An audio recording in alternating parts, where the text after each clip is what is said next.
Welcome to Auto News Talk. Mhm. I want you to just consider a statistic for a second here. Okay. Nearly 1 in 5 new vehicles sold comes with a monthly payment of over $1,000. Yeah, that's just... Like, let that sink in. $1,000 every single month just for the right to park a car in your driveway. It is...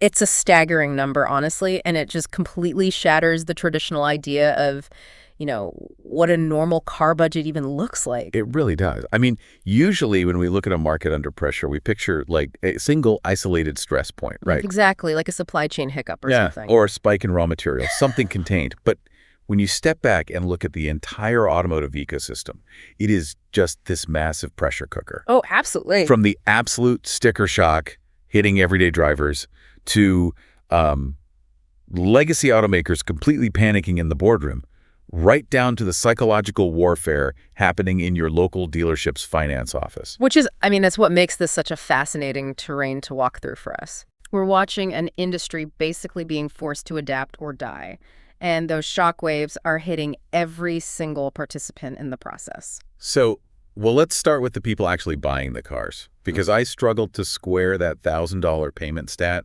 with the reality of average household budgets. Yeah, it doesn't seem to make sense. It really doesn't. Like, if consumers are that financially maxed out, how is the market not just entirely collapsing? Well, it's because of this really strange phenomenon we could call short-term resilience. Okay, what does that mean? So there's data from a Cox Automotive forecast that shows near-term demand is actually holding remarkably steady. Wait, really? People are still buying? Yeah, they project U.S. new vehicle sales to remain around 15.8 million units. So people are still buying, but their behavior is it's shifting dramatically. Shifting how? Are they just, like, settling for less car? Essentially, yes. The Cox data points out that demand is heavily pivoting toward practical mid-size vehicles. Consumers are hunting for utility. So we're seeing General Motors and Toyota leading the pack, largely because they offer those practical options. What's that? But then brands like Ford and Tesla are seeing drops. And both lower price segments and the premium luxury segments are softening. It sounds like the middle class is just trying to find a reliable life raft, That's a great way to put it. Think about a family trying to upgrade a worn-out minivan. They can't afford the luxury trim anymore, but they still have to get the kids to school. Right. And that family is bearing the brunt of a massive financial shift. Because here's a detail from that Cox forecast that really contextualizes the pain. Okay, hit me. Monthly car payments have surged by 60%. 60%, wow. That outpaces almost any wage growth out there. By a mile. Why the massive jump, though? Are the cars themselves suddenly that much more expensive to build? The sticker price, the MSRP has definitely gone up, but that isn't the main culprit here. No, it's the cost of the money used to buy the car. The average loan rates jumped from 6.5% to 9.5%. Oh, man.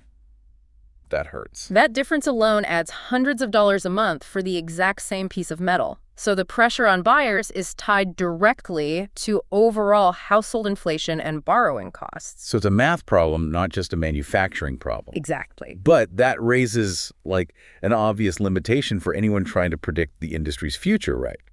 Because what this forecast doesn't answer is what happens to the market if these high interest rates become a permanent fixture rather than just a temporary spike. And that is the exact question keeping auto executives awake at night. I bet. Because while that Cox data shows 15.8 million sales holding steady in the short term, the long-term outlook is incredibly bleak. Really? How bad are we talking? Well, there are forecasts cited by CNBC, specifically including data from Bain and Company, that show the market is fundamentally reshaping and shrinking over the coming decades. Shrinking by how much? By over 2 million units. Oh! Yeah, they project the U.S. auto market will contract massively by 2040. 2 million fewer cars sold a year. That isn't a dip. That's a structural collapse. It's massive. I'd assume that drop is just because cars are too expensive, like we just talked about. But is there something deeper happening culturally? There is. It's a combination of those unsustainable costs and some major shifting demographics. Like what? So the Bain and Company forecasts point to lower fertility rates, right? Which slows the overall growth of new households. Okay. But beyond that, younger consumers are getting their licenses significantly later than previous generations did. Oh, that's true. I've noticed that. Right. And when you add in the looming presence of ride-hailing and, eventual robo-taxes, Private car ownership just isn't the default life milestone it used to be. So people are just holding on to their cars longer to avoid the financial trap. They absolutely are. The average U.S. vehicle age has hit a record 12.8 years. 12.8 years. Wow. Yeah. And that $1,000 monthly payment we talked about from the Bain data, that is acting as a massive deterrent. I mean, I would hope so. Right. So automakers are facing this permanently smaller, permanently older buyer pool. It reminds me of a high-stakes game of musical chairs. Okay. How so? The chairs are getting exponentially more expensive, right? Yeah. And the automakers are removing 2 million of them from the room. Yeah. Eventually, the music stops, and a lot of people just won't be able to afford a seat. That is a perfect analogy. And it really highlights a glaring open question for the manufacturers. Which is? Well, what these demographic forecasts don't account for is how automakers might pivot their pricing or introduce subscription models. Ah, right. If you're selling 2 million fewer cars, you have to find entirely new ways to extract revenue from a shrinking customer base. Which, I guess, brings us to the second phase of this pressure cooker. If consumers are tapped out, how is that shockwave hitting the automakers who rely on them? It is causing absolute panic. We're looking at the ultimate automaker's dilemma here. Meaning what, exactly? They are trying to build the vehicles of the future while their traditional business models are just bleeding cash. It makes me think of Blockbuster Video. Oh, that's a good one. Right. Imagine them trying to build a cutting-edge streaming service to rival Netflix while simultaneously paying the rent on thousands of massive brick-and-mortar stores. Yeah, you're burning billions of dollars on both ends. Exactly. And you can see that exact friction playing out in real time. There's a news index from Car and Driver that paints a picture of an industry suffering from severe regulatory and product whiplash. Whiplash. Like, what does that look like on the factory floor? It looks like total chaos, honestly. You have electric vehicle strategies that are constantly shifting. Like automakers changing their minds. Exactly. Lucid is cutting production, and Rivian is axing its base models because the EV market just isn't behaving predictably. Interesting. Meanwhile, legacy brands are desperately holding on to their profitable internal combustion engines. Porsche, for instance, is flat out refusing to make their iconic 911 an EV. Well, I get that. Purists would riot. They would. But at the exact same time, massive safety recalls from Ford and Jeep are pulling engineering resources backward just to fix old problems. So they're fighting over gas engines, electric batteries, and basic quality control all at once. Yep. What about the software side, though? Because I keep hearing about cars becoming giant computers on wheels. Oh, that is where the regulatory chaos comes in. According to that Car and Driver snapshot, Polestar is actually exiting the U.S. market entirely over connected car rules. Wait, I need to pause on that. Exiting a whole market, just over connected car rules. What does that even mean? It basically comes down to federal security mandates and data privacy. Okay. The hardware and software systems tracking vehicle data are facing such strict new regulations that for some brands, it is literally easier to abandon the U.S. market than to re-engineer their entire software architecture. That is wild. It is. But here's the detail from Car and Driver that really highlights the absurdity automakers are dealing with right now. I'm ready. There is a proposed federal rule that would allow driverless cars to be built without brake pedals. I'm sorry, a car with no brake pedals? Not even as a backup? None. Just a pod on wheels. That is terrifying. So automakers are expected to burn billions of dollars balancing legacy gas engines, struggling electric tech, and literal science fiction autonomous regulations, all simultaneously. But placing a bet on a car with no brake pedals is a massive risk if consumers ultimately reject the idea. Right. Huge risk. I mean, what this snapshot of news doesn't reveal is which of these technological gambles will actually pay off over the next decade. Right. If you bet the company on the wrong tech, you go bankrupt. And we are seeing the existential consequences of those bets play out with Volkswagen. Oh, yeah. What's happening there? Reports on VW's strategy demonstrate how legacy automakers are facing just crushing cost pressures from the EV transition, coupled with really fierce new Chinese competition. Yeah, those Chinese EVs are coming in cheap. Exactly. So VW is being forced into draconian cuts. How deep are they cutting? They're seeking 6 billion euros in annual savings by the end of the decade. 6 billion with a B. With a B. They are considering cutting their workforce by 15% and reducing internal investments by another 15%. Those aren't trims, man. Those are amputations. They really are. And to raise the liquid cash they desperately need, They're actually selling off a 51% stake in their Everlance division to Bain Capital for $8.4 billion. Wait, Everlance is their heavy engine division, right? Correct. Why sell a controlling majority stake in something that presumably generates steady revenue? Because steady revenue doesn't build next-generation battery gigafactories. Oh, I see. They need massive, immediate capital injections.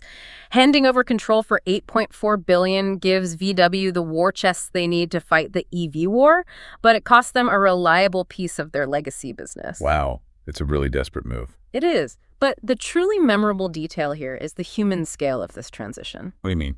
The reports indicate Volkswagen is considering closing 4 automotive plants and eliminating up to 100,000 jobs. 100,000 jobs. Yeah. That's the population of a small city losing their livelihood just so the company can afford to build batteries. The human cost is staggering. The transition to the future is actively destroying the foundational structures of these legacy automakers. People must be furious. Oh, they are. Labor groups like IG Metall, the massive German union, are already vowing they will do everything in their power to prevent these closures. Which exposes, honestly, the most glaring limitation in all these corporate boardroom plans. Yeah.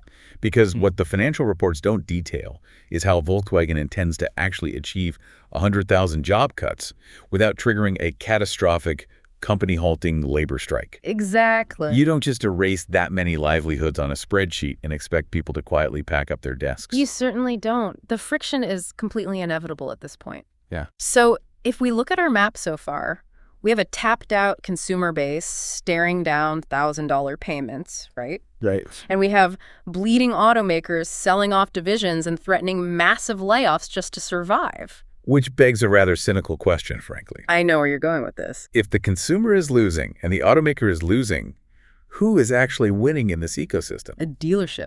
But not necessarily by selling the metal itself, right? Mm. The real magic is happening in the back office, isn't it? Yes, the F&I, office finance, and insurance. Okay, break that down for me. Well, there's an incredibly insightful article by Robert Steenberg. He's the founder of AutoPay Plus. Okay. And it completely pulls back the curtain on how dealerships are surviving this market squeeze. Let me guess. They're squeezing every last drop of profit out of the add-ons. Yeah. You know, the extended warranties, the tire protections. They are, but the how is what is really revealing here. How so? Steenberg argues that dealership profit on those add-ons is entirely dictated by F&I compensation structures. Wait, the pay plans. Exactly. Yeah. It isn't about the quality of the product or how much vendor support there is or even how good the training is. It is purely about the pay plan. Oh, wow. Let's carry that restaurant analogy from earlier forward. I like it. The F&I office is like a restaurant with a 20-page menu of appetizers, entrees, and desserts. But if the waiter only gets a tip when they sell the steak, they are only going to recommend the steak. Yeah, truly. No matter how much management begs them to push the side salads. That is the perfect way to visualize it, because vendors are constantly pushing dealers to expand their menus. Adding gap insurance, key replacement, paint sealant, you name it. Right. But F&I managers have a very limited window of time with an exhausted customer. They naturally prioritize pitching whatever affects their own paycheck the most. Following the path of least resistance to the biggest commission. Yep. Right.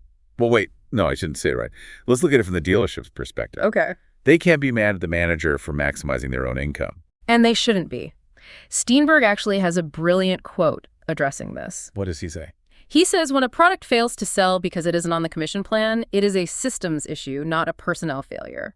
That is a very diplomatic way of saying don't blame the player, blame the game you build. Exactly. So how does Steenberg suggest they fix the game? He argues that standards for compensation should be based on sustainable revenue, customer retention, and long-term wealth creation for the dealer. Long-term wealth creation. How do they do that? Well, one of the biggest tools for that wealth creation is reinsurance. Reinsurance. That sounds incredibly dense. Break that down for me. It's actually a clever financial mechanism. Normally, a dealership sells an extended warranty from a giant third-party company like Allstate, let's say, and the dealership takes a small one-time commission. Right. Pretty standard. But with reinsurance, the dealership effectively sets up its own mini insurance company to underwrite the warranties they sell. Wait, so instead of taking a tiny cut, they become the insurance company themselves? Yes. They get to keep the premium float, invest that money, and enjoy massive tax advantages over time. That's incredibly smart. It is. So to counteract the broader market squeeze of selling fewer cars, dealerships are increasingly relying on tightly curated, highly compensated F&I products. Like those reinsurance-backed warranties. Exactly. To extract the maximum possible value out of every single vehicle that rolls off the lot. I mean, it's brilliant on their part. But there is a massive limitation here that connects all the way back to our very first point. Oh, the monthly payments. Yes. What this strategy doesn't address is how those record-high car payments might limit a customer's willingness or even their ability to finance any of these F&I add-ons. It's a hard sell. If a family is already sweating over a $1,000 monthly payment just for the minivan itself, they might just flat out reject the $3,000 tire and paint protection plan. Regardless of the pitch. Exactly. No matter how brilliantly the finance manager pitches it, the math simply runs out of room. And that is the ultimate collision course we are watching unfold across the industry. Man. So if we pull all these threads together, we can really see the macro picture here. Definitely. Of course, all these different vantage points, 3 clear themes really emerge. First, we have the affordability ceiling. Both the Cox data on those surging payments and the Bain forecast on demographic shifts prove that the absolute financial limit of the American consumer is being tested. Completely tested. Second, we have the cost of the future.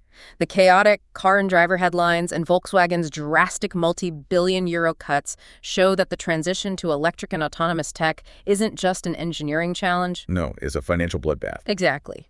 And then the third theme is profit extraction. With fewer cars being sold over the long term, dealerships, like Steenberg pointed out, are laser-focused on back-end F&I profit just to survive. But within these themes, there are some deep contradictions, too. Yeah, there are 2 major tensions in the data, right? Yes. The first is short-term versus long-term outlooks. Right, because Cox Automotive shows a market holding remarkably steady at 15.8 million units. Right, which directly contradicts the Bain & Company forecast predicting a massive market shrink of 2 million units driven by youth demographics and high costs. Right. One model says the boat is floating fine, and the other says the hull is cracking. Exactly. And what's the second tension? That would be menu expansion versus realistic sales at the dealership level. Oh, yeah. Vendors are desperate to push every possible add-on product into the finance room. But Steenberg argues dealers must strictly limit what they actually pay their managers to sell. Because otherwise the system breaks down and nothing gets sold effectively. Exactly. So what does this all mean for the person listening? Well, Like, when you boil down the struggling consumers, the panicking automakers, and the calculating dealerships, what is the practical takeaway? the practical reality is that the entire auto ecosystem is shifting from a volume game to a margin game. Okay, volume to margin. Right. Because the industry knows they can't sell as many cars in the future. Every single player, from Volkswagen's boardroom in Germany to your local dealer's finance office down the street, is urgently trying to figure out how to make more money off fewer buyers. They're building fewer chairs and charging double to sit in them. Exactly. Well, this has been an incredibly eye-opening journey through the industry's pressure cooker. Thank you for joining us on Auto News Talk. Thanks for having me. The next time you look at a new car, remember, the real engineering isn't just in the engine or the battery. It's in the math used to sell it to you. It is a complex machine inside and out. As you watch the market shift, keep a close eye on your local dealership.